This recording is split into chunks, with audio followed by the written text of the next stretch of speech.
Before you lend money on a deal, especially a creative one, ask yourself this: have we had the hard conversations yet? Good lending is not just about trust, it's about transparency.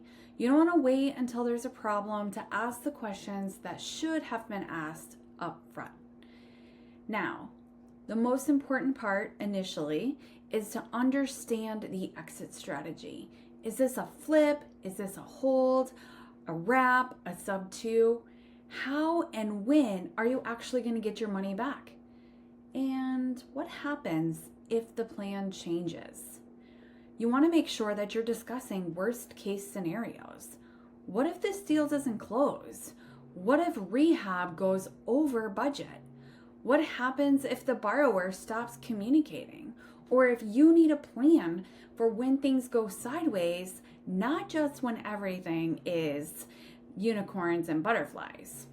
You want to make sure that you're putting all of these agreements in writing. Handshakes are not going to hold up in court. Text messages aren't going to hold up in court. You're going to want to make sure that you have solid agreements in writing. Additionally, you want to make sure that you're discussing and that your agreement covers all of your repayment terms, your security, timelines, and what's going to happen in case of default. You want to make sure that you're protected with the proper documents. So this is going to include your promissory note, your security instruments, which might be a deed of trust or a mortgage, and personal guarantees. These are all of your safety nets for worst case scenario.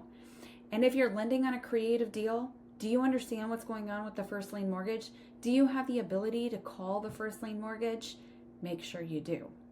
You don't want to be afraid to walk away. If someone's going to resist having these conversations with you or putting those conversations in writing, that's a red flag. You're not being difficult, you're being responsible.